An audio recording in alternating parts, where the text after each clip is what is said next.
na song. Sabi doon, sino ang mga nanlalait, malupit, di pupunta sa langit. Correct. Kaya ako naman ang lalait eh. Ayun naman. Diyos ko, sino ba naman sila? Diba? Eh bakit ganyan? Ano yon? Para kang may runway sa ulo mo. Ayan, Ang okay dapat na. na, no? Oo. Ako na naman nakita mo. Before anything else, I would like to say happy birthday to Mr. Marcos Gonzalez of Legal Department. Ayan, happy birthday po. At tinaon pa talaga, sabi dyan ha. Correct. Doon po sa oras ng mga palaka, sabi. For 1 p.m. program, please, diba? nakalagay. Anong pangalan uli? Ni Sir Marcos Gonzalez ng Legal Department, si Sir Mark, ngayon, August 3. Ay, naku, kailangan kantahan natin ito. Ay, naku, bago kanta, bayad muna. Ay, hindi. Dadaan tayo doon kasi sabi daw nila, sila daw ang sasangga pag may mga kaso na daw tayo. Ay, oo. Kahit wala na pong pagkain, sir. Okay na po, sir. Basta po wala po. Libre po bayad. Pag nasita po kami, tawag lang kami sa iyo. Alam niyo na po. Okay. Oo. Para kay Sir Marcos Gonzalez ng Legal Department, happy birthday to you at mula sa Dalawang Palaka ng 89.5, ito ang para sa iyo. Happy birthday to you. Yeah! Happy birthday, Sir Mark. Ang lagay, ganun-ganun lang talaga yun. At galing tayo ng Legal Department. Correct. Medyo malakas na tayo sa Legal Department. Yes, naku, pati sa LED. Ayan, pati yun sa, yun, diba? Sa Fire Department. Sa Fire Department. Ayan, Ito po, isa na naman po dapat. Dapat magpapalakas din po tayo dito sa department Correct. sa sangay ng gobyerno. Naman. Na makakasama natin ngayong hapon. Makakasama po natin ang Assistant Secretary si Sir Javier Jimenez ng DSWD. Correct. And syempre ang ating mga social workers, of course, officers. Good evening, good afternoon, sir. Good afternoon, MJ. Good afternoon, Jeps. Ako po yan. Magandang hapon po, Hi. sir. Ako po si MJ yung kalbo, yung may buhok po si Jeps. Boses babae po pero mukhang money pa kaya. Correct. Sir, magandang hapon po. Kamusta? Mabuti naman. Galing akong Manila kaninang umaga at dumayo dito sa Zambales para magkwento ng konti tungkol sa Pantawid Pamilya. Naku, tamang-tama yung badalo ninyo. Tama Kasi yung pagdalaw. kwentuhan talaga tong programa namin. Correct. Hanggang anong oras niyo po ba gusto, sir? Naman. Oo. Ay, naku, eto. Pag-usapan natin ngayong hapon ang 4Ps. Una sa lahat, ikaw ba, MJ, aware ka sa 4Ps? Ay naku, oo naman. Ano nga ba yun uli? Ano po ba ang ibig sabihin ng 4Ps? So ito yung Pantawid Pamilyang Pilipino Program. Pantawid Pamilyang Pilipino Program. Oo. Ano po ba ang mitingin ng programa ng gobyerno, ang 4Ps? So itong programa ay para sa mahihirap natin na kababayan at gusto natin na yung kanilang mga anak o mga bata ay makapagtapos ng elementary at high school at magkaroon sila ng magandang kalusugan para pag natapos sila ng high school, hopefully makakahanap sila ng magandang trabaho. Yes. At dahil doon, tuloy-tuloy na yung kanilang pag-unlad at makakaahon na sila sa kahirapan. Hindi katulad siguro ng kanilang mga magulang dahil sila ay hindi nakapagtapos ng elementary or high school, hindi makapaghanap ng magandang trabaho. At dahil doon, usually kung ganun yung pamilya, tapos yung ganun din ang mangyayari sa anak nila, mas lalong silang hindi makakaahon sa kahirapan. So gusto talaga natin na makapagtapos ng elementary at high school, makakuha ng magandang edukasyon para pagkatapos doon makahanap ng magandang makatulong trabaho. din sa pamilya. Correct. Alam mo kasi mga Pilipino, sir, di ba, nag-aanak sila ng marami kasi ang paniniwala ng mga Pilipino na kapag marami akong anak, Masaya at maraming tutulong sa akin. Ganon. Ay, naku talaga. Diba? O tama yun, huwag tayo makipagplastikan sa ano. Ito po ay realidad ng buhay. Totoo Sinasabi yun. po namin agad-agad ni DJ Ako Jeps. mismo, sa pamilya namin, bakit ang dami-dami mong anak, uncle? Ano ka ba? Huwag ka nangangialam, trip ko to. Sabi sa'yo? niya. Kasi alam ko na paglaki ng mga pinsan mo, ito yung makakatulong sa akin. Ito yung Diba? makapagpapaahon sa akin sa correct. hirap. Diba? So yun, napakalaki ng bilang ng pamilya. So hindi naman lahat ng mga pangarap natin minsan ay natutupad, di ba? Napakahaba pa ng lalakbayin natin para matupad yung mga pangarap na yun. Kailangan din natin silang i-establish sa buhay nila bago nila mapalitan yung hirap nating mga magulang na mapaunlad yung buhay natin sa hinaharap. Maraming salamat po. Galing-galing ni James. Oo. Tatakbo po kasi akong kagawad. Ngayon po, So yan po ang programang 4Ps. Ngayon po, paano po magiging eligible ang isang Pilipino sa programang yan? So yung mga eligible beneficiaries ng Pantawid Pamilya, hinuhugot naman namin yon sa isang database na tinatawag namin na listahanan o listahan ng mga tahanan, or sa English, National Household Targeting System for Poverty Reduction. Medyo mahaba-haba. Ang haba. It's a database Listahan ng na lang. mga listahanan na lang. Mas madaling maintindihan. So ito ay nung 2008 kasi or 2009, nag-survey kami ng 10 million families nationwide. At mula dun sa 10 million na yon, naka-identify kami ng 5.2 million na classify namin na may hirap. I'm sorry to interrupt you, sir. Ilan po ba ang total na population ng Pilipinas ngayon? Sa ngayon, over 100 million tayo na individual population. Kung i-divide mo naman yun by 5, yung average size ng family. Yes. So mga 25,000 yung total number of families natin. Buti na lang na-divide kasi mahina tayo sa math. Buti na rin na-solve ni sir. So yung nung 2008 nga, dun sa 25,000 na yon nationwide, 10,000 ang sinurvey namin at nakakuha kami ng 5.2 million na classify namin na may hirap. Tapos dun sa 5.2 million na yon, hinanap namin sino dyan yung may batang 0 to 14 at yun ang naging eligible beneficiaries ng Pantawid Pamilya. Sa Pantawid kasi pwede silang mag-enroll ng bata hanggang 3 lang. 3. Sa isang pamilya, sir? Sa isang pamilya. So kung 5 o 7 man yung anak mo, 3 lang yung i-enroll natin sa Pantawid kasi nga yun yung kaya ng budget. I see. So mula doon tayo humugot ng kung sino yung eligible beneficiary. So ang DSWD, siya ang talagang nagde-decide at tumitingin kung sino yung magiging eligible beneficiary ng Pantawid Pamilya. Hindi yung lokal na pamahalaan, hindi yung congressman, hindi yung senator, hindi nga si presidente. Kumbaga siya, centralized siya. Centralized. Na-identify. Correct. And then mula sa database ng DSWD. Correct. Paano naman po, sir, yung basehan natin, masasabi natin na itong pamilyang ito ay kailangan ng programa natin? So, dun sa 5.2 million na may hirap na pamilya, nung sinurvey namin yun, syempre dahil sa di ba, yung mga may hirap natin na kababayan, hindi naman regular yung income nila eh. So, hindi mo sila pwedeng tanungin na magkano ba yung kinikita mo sa isang buwan o sa isang taon kasi paiba-iba nga yan. Okay. So, tumitingin kami sa mga ibang indikasyon ng kahirapan. Kunyari, paano ba ginawa yung bahay mo? Ito ba ay yung light materials, semi-light, or yung concrete. Tapos, ano yung sitwasyon ng pamilya, ilan dyan ang nagtatrabaho, anong tinapos ng mga magulang, yung meron ba silang mga OFW na mga kamag-anak. So, yung mga tinatawag natin yun na proxy indicators, yun yung ginagamit namin para masabi kung isang pamilya ay mahirap o hindi. I see. Now po, kapag tayo po ay napabilang na sa programa ng gobyernong 4Ps at ang aking 3 anak ay pinag-aaral na ng gobyerno, nakakatanggap na ako ng monthly na cash grant mula sa gobyerno, mula sa programa, ano po ang mga dapat kong i-maintain para hindi po ako mawala doon sa programa? So may mga requirements siya na yung mga bata na naka-enroll either sa elementary or high school, dapat 85% yung attendance rate nila. Attendance 85. Jay, wag ka absent. So hindi na namin titignan masyado yung grade, pero dapat naka-attend sila ng 85%. So pag hindi sila umabot ng 85%, hindi nila makukuha yung cash grant nila. So you will also communicate with the school? So kapartner sa school, kapartner namin ng DepEd. DepEd, ang bawat elementary or high school, may listahan na sila doon kung sino yung mga Pantawid Pamilya na beneficiaries na naka-enroll na mga anak doon sa eskwelahan. And then i-check nilang nila 85% yes, no.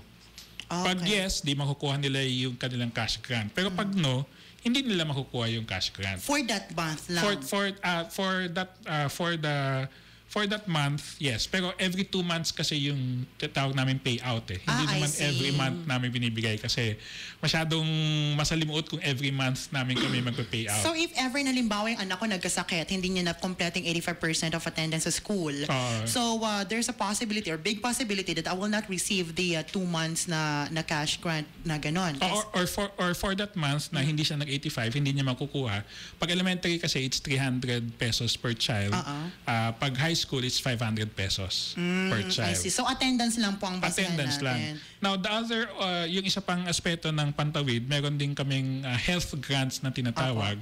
Kung saan naman yung mga nanay at yung mga bata, lalo na yung mga maliliit, ay dapat pupunta naman sa health center, yung monthly check-up, deworming, weight monitoring, yung vitamins. Yun naman, kailangan nila din ng 90% na attendance doon para makuha nila naman yung 500 pesos na health grant. So, combination siya, education tsaka health grant. Sa health grant. I see. Tapos may last na component, yung tinatawag natin family development session. Ito naman yung monthly na nagtitipon-tipon yung mga magulang at pinag-uusapan nila paano ba magpataguyod ng pamilya, paano ba i-handle yung mga adolescents, paano ba i-handle yung active citizenship. Ano yun? Yung Kung paano family i-handle ang mga development adolescents. session. So yun, requirement din yun kasi pag hindi nila naka-attend doon, hindi din sila makukuha ng kanilang health grant.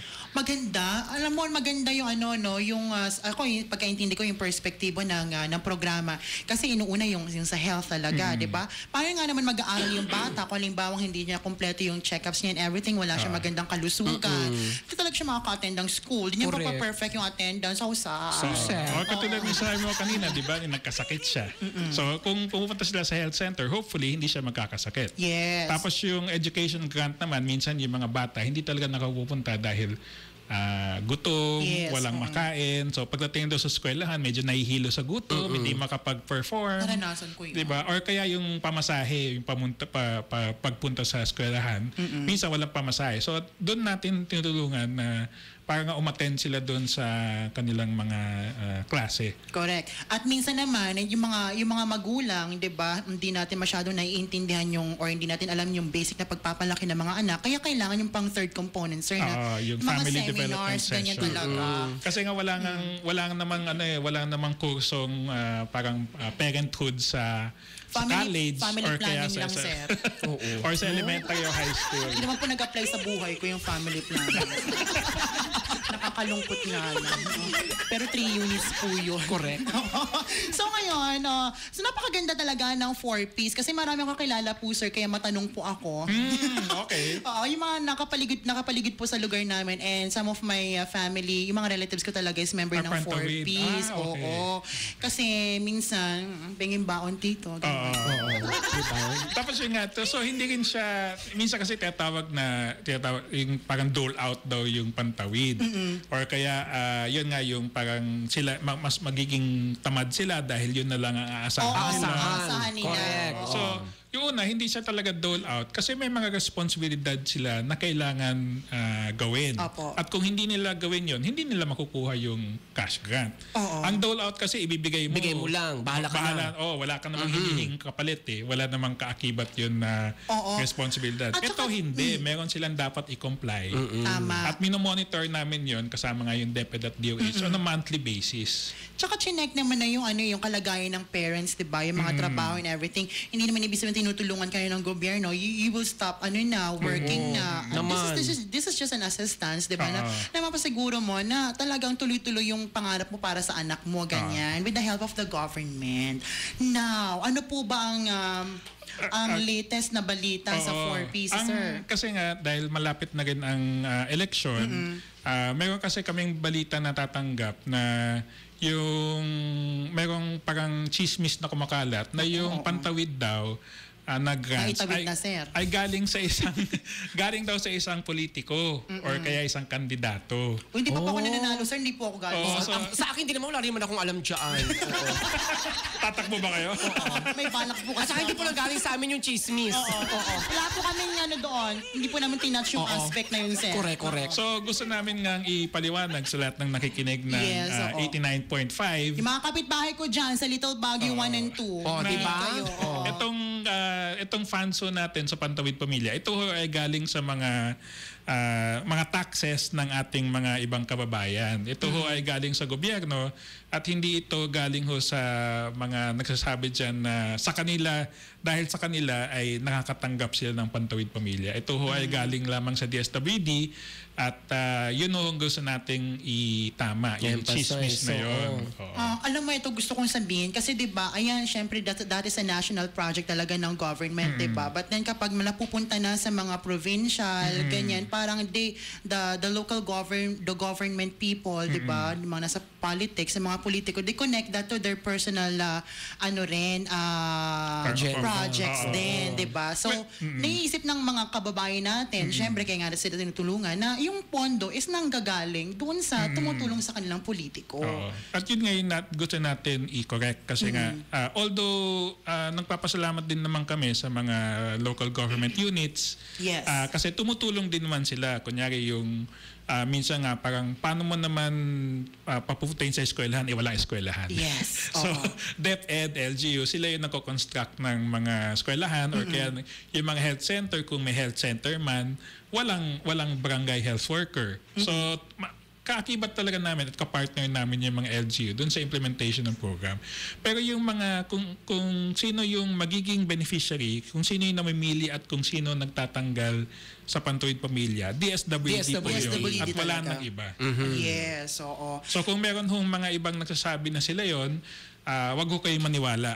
Oo. So tandaan natin na yung mga, lalo na yung mga parte ng 4Ps dyan, na mga kababayan natin sa Olongapo, na ang pondo ay nanggagaling talaga sa gobyerno, hindi lamang sa ilang mga... Sa isang tao. Ilang tao. Ganon. Lalo na po hindi namin mapupondohan ni MJ yan. Yun po yun. Ang pinakamahalaga doon. So yun. Yun talaga. Pero patuloy pa rin po ang pag-usad ng programa natin yan, sir. Nasa nationwide, nasa 4.4 million families na tayo. Nag-umpisa tayo mga 700,000 in 2010. Dito sa Zambales, 18,250 ang naka-enroll sa Pantawid Pamilya. 18,250. And in Olongapo, pamilya yun, sir? Pamilya yun. Mga 2,000 dito sa Olongapo City. Pero sa buong region 3, that's about mga 285,000 ang naka-enroll sa Pantawid Pamilya. Wow, ang dami. Congratulations sa DSWD kasi talagang tinutulungan nila, 'di ba? At gusto nilang, 'di ba? Kasi nga sabi ang kabataan ang future ng bayan. And that's the main target of DSWD talaga, na ang focus ng mga kabataan na makapag-aral, magandang kalusugan, oo. At saka mabawasan na rin yung mga mabawasan na rin yung mga batang kalye, 'di ba? Yun isa rin yung sa main goal talaga ng DSWD, mabawasan sila at makapag-aral at may ayos ang mga buhay. Kaya nga, yun nga yun. Oo nga, nakakainis. Oo. Kasama rin natin ang mga ang ating mga social workers, ang ating mga officers. Mga Pantawid parent leader. Ayan, mga leaders po, sir. Oo, mga leaders. Ay, leader si madam. Alam mo na yan. Oo, leadership training yan. Correct. Magandang hapon po, ma'am. Ano pong pangalan natin? Jocelyn Hernandez po. Jocelyn Hernandez. Ayan. Meron po ba tayong nakalagay po yung parent leader?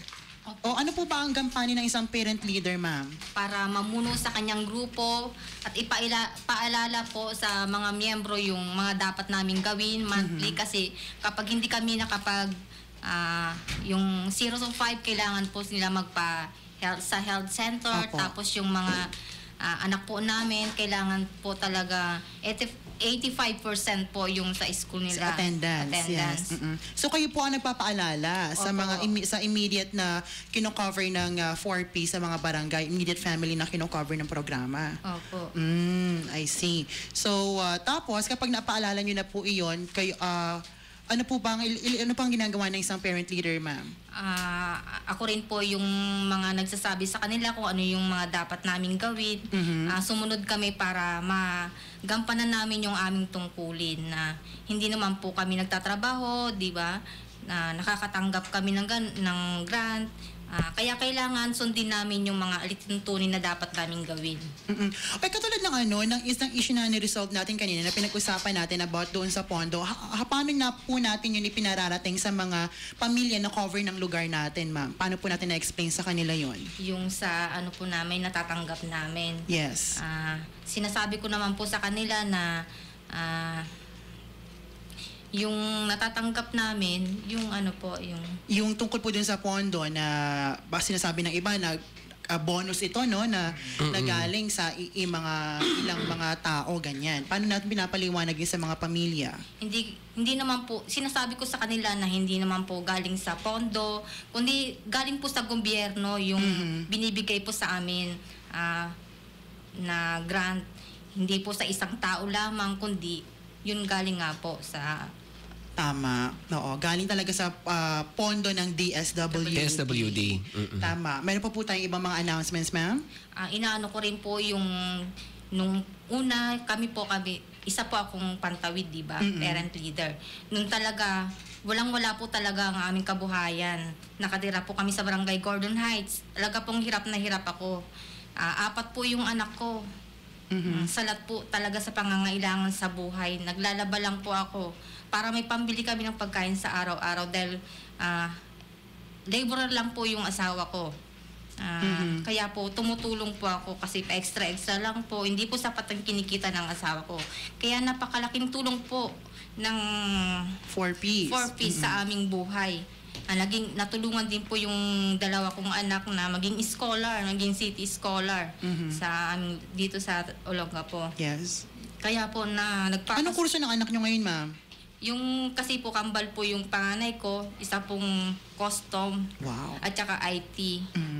Tapos yung sumunod po is grade 10. Tapos yung bunso ko po is grade 7. Hindi po makakapag-aral ang anak ko kung hindi po ako naging pangtawid. Napakalaking tulong po sa buhay namin dahil ang laki po ng natulong nila sa amin. Yes. So, napakalaki ng tulong talaga, di ba? Hindi sila makakapag-kolehiyo kung hindi sila dumaan dun sa proseso talaga na ibigay sa inyo yung tulong ng DSWD. Opo. So, ngayon, paano nyo po ito na ibabalik, yung tulong ng DSWD, lalo na sa'yo, bilang isang ina, sa mga kapwa mo member ng 4Ps? Sinasabi ko sa kanila na gawin nila yung mga dapat nilang gawin, kasi binibigyan din kami ng yung may SLP ang Sayake, binibigyan kami ng puhunan para makapagkaroon ng sariling negosyo. Ang binigay sa aming puhunan, dapat alagaan namin to. Halimbawa man mawala na kami sa pantawid, nandito pa rin kami. Hindi na kami babalik sa dati naming kabuhayan. Meron na kaming sariling negosyo. Tama. Binigyan rin kami ng 3 kaban sa BUB project. Para hindi na kami, yung grupo namin magkaroon ng sariling negosyo, mawalan man ng pantawid, nandito pa rin kami, nakatayo na kami. Tama. Correct. Ang ganda ng programa, At hindi yung sir. palaging umaasa. Yun. Yes, oo. Wag mo lang siyang bibigyan kagad ng isda. Kailangan turuan mo siya kung paano mangisda. Ay, ang ganda ng philosophy na yan. Yes, may karagdagan pa po ba tayo, ma'am? Yun lang. Oo, maraming salamat, ma'am. No, talagang patunay si ma'am talaga na natulungan siya ng programa. Oo. At saka ang kanyang pansin mga nyo pansin nyo, doon po sa mga nakikinig sa atin, basta po talaga mula sa puso, may iyak-iyak ka, DJ Jeps, correct. no? Oo, at saka talaga pag sa experience talaga, yun talaga na pagdaanan mo, Oo. wala tayong masasabi dyan kasi napagdaanan mo yan. Ay, tama. Diba? Oo. Hugot pa! More! May mga kasama pa tayo sa rin pong parent leader. Yes, ma'am, ano pong pangalan, ma'am? Cordial po. Teresa Cordial. East Bahak-Bahak. Si ma'am kanina isang parent leader from Gordon Heights. Ngayon naman si ma'am Teresa is from East East Bahak-Bahak. Oo. Oo, ma'am. Ano naman po ang masasabi ninyo sa ating 4Ps program ng DSWD? Kamusta po ang naging resulta ng pagtulong ng DSWD sa inyo, ma'am? Malaki po ang tulong ng ginawa sa amin ng Pantawid Pamilya Pilipino Program dahil sa una-una nakapag-aral yung aking anak ng maayos at sa mga yung mga nutrition na pangkalusugan sa mga bata na nasubaybayan rin po. Oo. Talaga chine-check yan, di ba? Tinitimbang, ganyan. Tawag nito yung nutrition na kailangan ng katawan para makamit yung tamang timbang ng bata para maging normal. Monitor kumbaga. Yes, may Oo. monitoring tayong ginaganap. Ano pa po, ma'am? Tapos sa mga SLP rin po, yung binibigyan po kami ng pagkakataon na sa punan sa aming mga kagaya sa pangdagdag sa aming mga panggastusin sa Yes. araw-araw para makatulong sa mga sa amin mga anak. Ano na pong negosyo niyo ngayon, ma'am? Ano po, nagbi-BP po ako. Tapos, ang binigay sa akin po na puhunan sa SLP, binili ko po ng blood pressure, tapos yung blood sugar test, tapos mga herbal products, para po makatulong ako sa mga tao rin nangangailangan, para hindi lang ako ang dapat tulungan, sila rin ang dapat po rin tulungan. Tama. Kasi natulungan ka, so Apo. tutulong ka rin Tutulong sa iba. ka din sa iba. Ay, pero Hindi hinto doon. maganda yung naisip ni Madam kasi talaga yung mga pang-BP ganyan, di ba? Ang dami na high blood ngayon. Oo, katulad mo. Yan po ako nakapress po sa triangle. I see. Kaya naririnig ko kayo tuwing hapon. Ay, maraming salamat po. Kala ko ibang radio station pinapakinggan sa Triangle. Buti naman po yung mga binibipi ninyo hindi high blood dahil sa programa namin. Yung iba po high blood, monitor po ng BP nila. I see. Oo, tapos nagbebenta rin po kayo ng mga Herbal products po. mga iniinom po yan. Opo, mga food supplement. I see. O, ano po ang ang inyong personal experience, karagdagan po na experience niyo sa 4Ps? Yung kabuanan na na FDH, yung Family Development Session, ito ay nakakatulong sa akin para ma-develop ang aking personalidad. Natutunan ang mga bawat iba't ibang batas. Yes. Kagaya ng RA 9262. Ano po yung RA 9262? Ano po yun, ma'am? Violence against women at iba pa. Violence against women. Oh. Pwede sa atin yun. Ayun naman. Tapos, natutunan ko rin ang mga bagay at ang mga impormasyon para makisama sa mga iba't ibang mga tao. Personality development Opo. talaga. Oh. Oo. Kaya sa tingin niyo po talagang kailangan niyo yung mga factors na yan sa seminars na yan para sa isang ina na katulad ninyo, ma'am. Opo. Paano po ito nakatulong? Para ikaw ang pinaka-leader, ikaw ang maggabay sa kanila. Para kung ano ang mga magagandang gawain, yun ang itulong mo sa kanila. Tsaka just in case na mayroong mangyari, may magtanong, alam mo kung ano yung sasabihin mo, kung ano yung tamang payo na may bibigay mo. Pak na pak doon si Ay, Madam. nako. Maraming salamat po, ma'am. Oo. Nako, sir. Ano pong pakiramdam na marinig yung mga ganyang positive feedback po mula po sa ating programa? Mga patunay ng mga magulang mismo. Nakakataba talaga ng puso kasi nagiginig natin mula mismo sa mga beneficiaries ng program kung ano yung naging epekto sa kanila, di ba? At sila nga yung the best na pwedeng magkwento noon dahil sila yung Nakaranas ng programa. Kaya minsan yung iba kasi kung sino-sinong nagsasalita, kung ano-ano yung sinasabi namin, pakinggan natin yung mga boses ng ating mga pantawid beneficiaries. At dahil dyan sinasamantala kasi yung kaisipan ng ilan natin mga miyembro. Kaya kami nag-reach out din sa mga media katulad ng inyong outfit para nga mapalaganap yung katotohanan. Yes. At madaming magsasalita tungkol sa programa para maging balanse din yung diskusyonan or yung conversation, hindi lang yung one-sided. Tama. Alam mo, personally speaking, may mga kakilala talaga ako na dati, yung anak lang niya is pinapabayaan lang niya na ganyan, naglalaba siya or she goes everywhere, the mother. Tapos yung mga kids, napapabayaan lang, hindi na naaalagaan. But then, when they were enrolled dun sa programa, nakita ko sila kahapon lang, napakaayos na ng itsura ng mga bata. At yun yung tinatawag magaling. natin na yung intergenerational cycle of poverty. Na isang pamilya, isang mga magulang, dahil mahirap sila, most likely yung mga anak nila, paglaki nila, magiging mahirap din. Yun yung kaisipan Parang kasi yun ang nila. pinapamana mo sa kanila yung kahirapan ng buhay mo. Which is mali po ba yun, Sen? Well, minsan kulang lang sa oportunidad. Yes. Kasi nga hindi sila nakapagtapos, so hindi makapagtrabaho, not enough money to send the children to school, papunta na bigyan ng medisina kapag sila nagkakasakit. So ito yung gusto natin parang pigilan na kung sila mahirap, sana naman yung kanilang susunod na henerasyon hindi nila may mamamana yung kahirapan ng magulang nila. In other words, kaibigan Jeps, megabay. Yes, gabay. Any more final words, sir, para sa ating mga nakakatanggap ng 4Ps, lalo dito sa mga taga-Olonga po, sa East Bahak-Bahak? Well, Sa Gordon Heights, ganyan. yun, siyempre gusto namin magpasalamat sa lahat ng mga tumutulong sa Pantawid Pamilya, yung mga kasama namin sa DepEd, sa DOH, mga lokal na pamahalaan. Siyempre, nagpapasalamat din kami sa mga partner natin sa Kongreso at Senado dahil every year pupunta naman kami sa Congress at Senate para doon sa budget. At yun nga, nung 2010, ang budget ng Pantawid siguro mga 10 billion. Ang budget ng DSWD, mga 10 billion. In this year, 106 billion na kami. So lumalaki talaga yung programa. At habang lumalaki, padagdag yung na-enroll natin. So nagpapasalamat tayo sa kanila. Pero yun nga, gusto namin ipaalam din na yung pagsasali o pagtanggal sa Pantawid o pagsali sa Pantawid, yan po ay nasa kamay ng DSWD. Ang DSWD, wala nang sino pa. Yes. Sir, baka may kidadagdag pa kayo, sir, ng mga impormasyon? Ano mga yung sa listahanan? Yung second round assessment. Alright, sir. Ano po ulit ang pangalan ni sir? Jasper po. Si Sir Jasper. Si Sir Jasper. Alright, sir. Sir Jasper, ano naman po ang ating maidadagdag na impormasyon patungkol sa ating programa?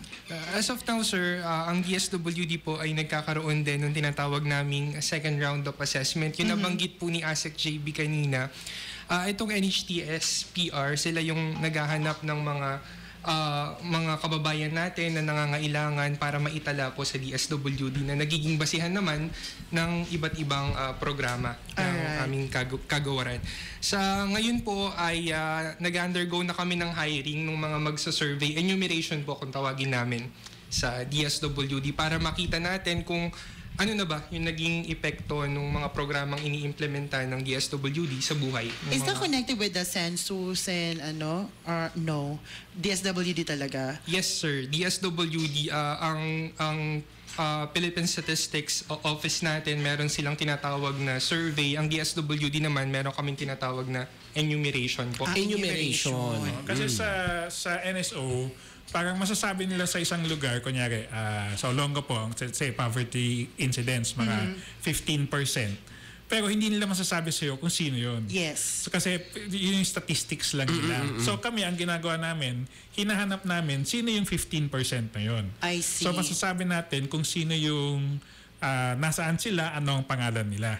Pero yung paalala din natin sa ating mga kababayan, lalo na yung mga inyong tagapakinig, nung ginawa kasi namin yung first round ng 2009, madami talaga ayaw magpa-survey. Ayaw sumagot dun sa household survey. Tinatakbuhan yung aming mga enumerators.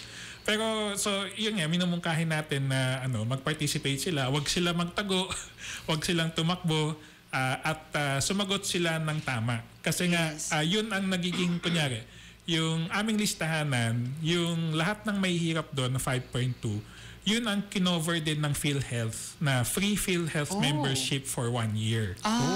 So ang ginamit ng PhilHealth yung aming database. So ang kunya Department of Agriculture din hinahanap nila sino ba yung mga may hirap na magsasaka o kaya may hirap na mangingisda. Hahanapin nila sa database namin. So yung listahanan hindi lang yung DSWD gumagamit pero ibang national government agencies din. Madami kasi tayong mga kababayan na sinasabi na bakit hindi ako Pantawid Pamilya? Dapat Pantawid Pamilya ako kasi mahirap ako. Pero kung wala ka talaga sa database, hindi ka talaga magiging member ng eligible beneficiary ng Pantawid Pamilya. Wala nang ibang paraan para maging member ka nun, kundi talagang ma-check yung talagang estado ng pamumuhay mo. So kahit tayo may mga nakakatanggap ng, kunyari, nire-recommend ni mayor, ganito, or ni councilor na ganyan, dinadaan pa rin namin sa proseso. Yes. So DSWD lang talaga through our listahanan, and yun nga, sabi nga ni Jasper, ginagawa namin yung second round assessment this month. So paalala lang namin nga po na pag dumating sa inyong lugar yung aming DSWD niya o enumerator, kausapin. Ng maayos. Magbigay at ng tamang sagot. yung mga tamang sagot. Correct. Ano pag ayan mo Asa, kapag dumaan po sa bahay namin, sasagot po ako ng tama. Sa amin din. Diba? Correct. Mahilig po talaga ako sumagot ng tama. Sel, pag... Lalo na pag tinanong kung magkano kita mo. Ay, alam na. Ano ba naman? Tatago ko po muna. Ino-double check namin yan sa BIR. Correct. Okay, naku, magkakalabasan tayo ng binabayarang tax dito. nasabi ko na. O sige, sir. Baka may mga Si Sir Jasper. Si Sir Jasper. Kung meron po kayong katanungan regarding sa Pantawid Pamilyang Pilipino program, whether beneficiary ka or non-beneficiary, meron po tayong mga municipal link na nakabase sa mga munisipyo. Dito sa Olonga po, tawag po namin City Link. Ayan, makipag-ugnayan lamang po kayo sa kanila. Dito po sa Olonga po City, meron kaming opisina malapit po. Dito po, Gordon Avenue, corner 10th Street. Yan, Gordon Avenue, corner 10th Street. Yes po. Nandun po kami. Kung meron po kayong katanungan, magpunta lang po kayo sa aming opisina. Yes. Wala po bang contact numbers or mas maganda diretso? Opo, para masagot po namin kayo ng... Oo, alam mo, for me, mas maganda yung mag-isa sa, Personal. lalo na sa government na ganyan, mas maganda yung personal. Personal, para oo. ma-assess mo talaga yung tao, di ba? Oh, hindi naman sinasabing hindi ka nasasabi ng totoo, pero mas maganda na malalaman mo yung personal, sagot sa tanong mo ng Correct. personal. Di ba, sir? Sir JV? Yes, maraming salamat, sir. Maraming salamat MJ, Jeps, para sa for hosting us dito sa inyong radio station. Sana pulot ng magandang impormasyon ng inyong mga tagapakinig. Ay naman, sir. Ay naman. Oo. Tunay ka dyan. Yes, marami po talaga nakikinig sa atin at alam niyo po, sir, sa kahirapan ng buhay, talagang, yun po ang isang pinupunta ng programa namin na sobrang hirap ng buhay, bakit hindi tayo magsaya sa 2 oras sa programa ng Bay Yes. Request Express. Diba? Maraming salamat. Maraming salamat din. Assistant Secretary ng DSWD, Sir Javier Jimenez, and kay Sir Jasper, maraming salamat po. Thank you, sir. Comment ko lang, ganda ng boses sa Sir Jasper. Ka na naman. Punta po ako sa office mamaya, sir. Bakit si Asek hindi? Ganon. Sinasabi ko sa iyo eh. Si Asek ang galing O sumagot. diba? At saka ang boses din, pwede na tayong palitan. Alam mo, gusto ko rin yung mga matatalinong tao tulad ni Asek. At saka si Jasper. Charot. Ayan po, sana po nadagdagan natin kaalaman at nalinawan tayo tungkol sa mga Bagay-bagay. fees na natin natatanggap monthly, di ba? At saka liliwanagin lang natin mga kaibigan, ito po ay mula po talaga sa DSWD at hindi po sa isang politiko o ilang tao lang. Correct. Walang ganun-ganon. No? Correct. Ang mahalaga niyan talaga ay natutulungan tayo. No? Huwag na nating lagyan pa ng ibang malisya o kung ano man. ng mga storya pa ang ating Correct. tulong na natatanggap. Kung hindi ka makatulong, shut up ka na lang. Correct. Tama yan. Shut up and dance. With me. Maraming salamat na sa lahat ang bumubuo ng DSWD, lalo na sa mga ating mga parent leader. Kanina. Patunay na talagang tulungan sila ng programa ng gobyerno. Correct. Babalik po ang programang tinututukan, inabangan at sinusubaybayan, kwela-kwela, hagalpak ka sa katatawa. Ito ang Monday edition ng Bay Request Express!